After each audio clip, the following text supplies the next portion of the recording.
Илгери ар бир үйдө бирден камчы турган да. Камчы илинип турат. Анын да сыры бар.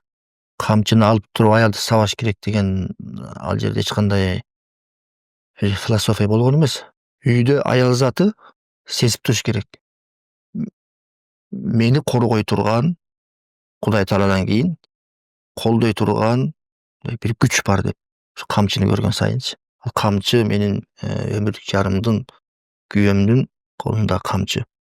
Ал деген мени эч жака кор кылбайт, коргоочумун дегендей маани да.